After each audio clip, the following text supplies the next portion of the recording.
Hello, everyone. My name is Nida Shahid, and today we have Fatma Rahman here with us. She's a junior business analyst here at Persevia, and Sadia, who is our business analyst. And today we are going to be talking about a very important topic, which is how to make America healthy again. How can we turn prevention into power? So, CMS has just given a new update where the role of evidence based prevention has been described in more detail in improving population health. And in this update, they have also to proactive healthcare and how can empowering individuals through data access and virtual care lead to a better and improved healthcare system overall.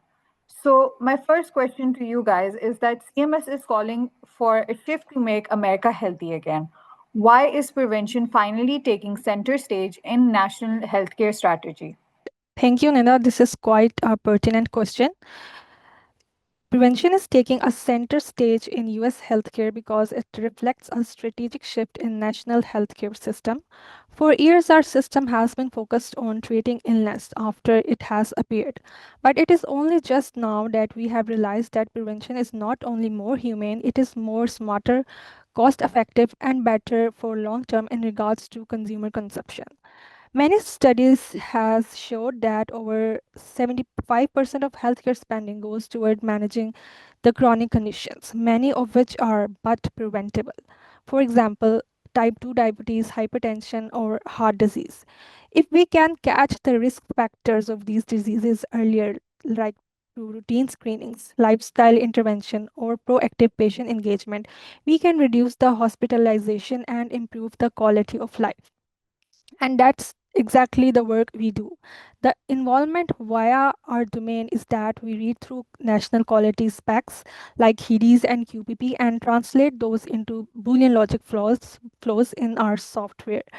What the logic does is that it identify the care gaps, like the if the patient has been due for a colonoscopy or if the patient has missing HbA1c test. The system then identifies these care gaps and flag those opportunities as so the system identifies these care gaps and flag those as opportunities for timely intervention.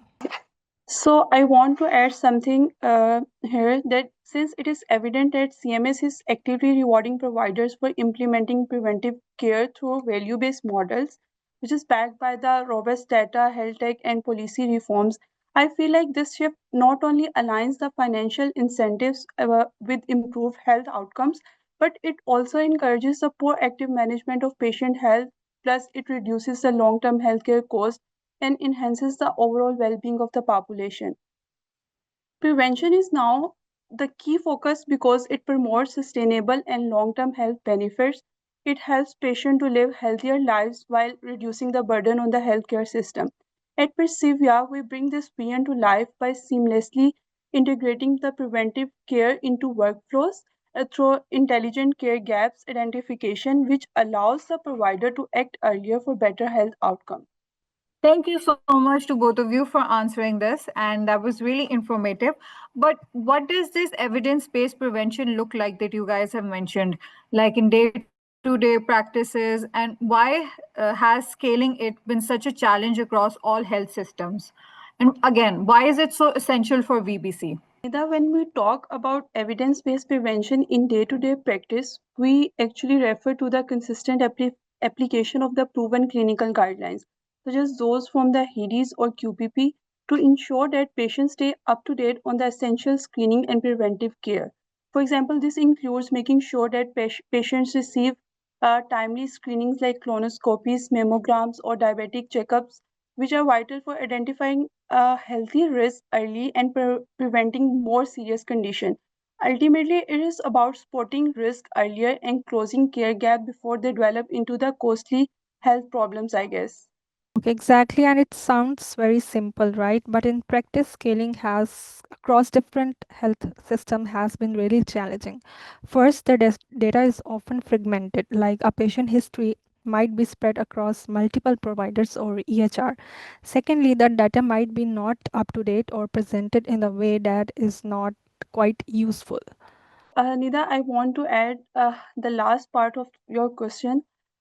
how it is essential in VBC. Prevention is fundamental to value based care because I feel like it shifts the focus from the volume to outcomes. This shift make it clear that prevention is crucial for achieving sustainable and long-term improvements in patient health. At Persevia, we make this scalable by incorporating the clinical logic from different programs directly into our software, which enable the providers to see actionable care gaps right at the point of care. So it's about empowering the clinicians to intervene earlier, transforming the prevention from just a guideline into a daily habit. So, accountability is also a core principle in this strategy of VBC. I feel like accountability in VBC begins with access to the right evidence at the right time. When clinicians are altered to care gaps such as the overdue screenings, lab tests, or missed follow ups, they are empowered to make timely and proactive decisions. This proactive approach shifts the focus from reactive treatments to prevention, which I feel like very crucial for improving the long term health outcomes. It ensures a responsibility is placed on preventing health issues before they arise rather than responding once the problem becomes more serious and it increases the cost. Exactly what Fatma has said, and building on to that, the ability to act in real time is really what help us change the game. For example, if a provider sees alert for a missing HbA1c test during the routine visit, that translate into the opportunity for intervention, and it holds the system accountable for follow through. And at Persevia, we help convert the HEDIS and QPP specs or guidelines into the logical flows that ultimately generates alerts for timely intervention. So it's not just flagging the data, it's turning the complex guidelines into structured logic that is ultimately going to help the clinicians make informed decisions at the right moment. And ultimately, this kind of accountability leads to lower cost, I guess, because when you catch issues earlier, whether it is uncontrolled diabetes, high blood pressure, missed cancer screening, we can avoid complications, reduce the emergency visit, and minimize the healthcare costs. So, now that you guys have explained what evidence based prevention looks like and what accountability is, I want to know what are the key ingredients of a real evidence based decision support system and any factors that are related to this. I think a strong evidence based support system has three main ingredients: reliability, relevance, and real time integration. I will delve into each one of them. So, reliability, the system must be able to store accurate and up to date guidelines. For example, if HEDI says a diabetic patient needs an HbA1c test every year, they should recognize that and alert the provider when it is overdue. That's how we make the logic is clinically sound and correct. Okay. The second one is relevance. So the system must link the alerts with the right patient profile or the specific patient profile. For example, a provider is saying a 28-year-old woman, then the system should remind her for a cervical cancer screening, but not for colonoscopy or diabetic check with which she does not need. So this helps the provider stay focused and prevent any alert fatigue. Third one was the real time integration. Because the timing matters, the information must show up when the provider can act on it. If a patient is due for a flu shot, the alert should appear during the visit, not after the patient has already left. So the action is right there and then. So at Persevia, we help turn the clinical programs like HEDIS and QPP into the logic that ultimately powers the alert. That's exactly how we help the healthcare move from reactive to proactive approach, and that's the actual value of an evidence-based support that is being provided. That was great and really informative. Thank you, Sadia. So, empowerment is also a big theme. What does it look like at both the patient and the provider levels when prevention is central to care delivery? Empowerment shows up on both sides, I feel, when prevention is central to care delivery.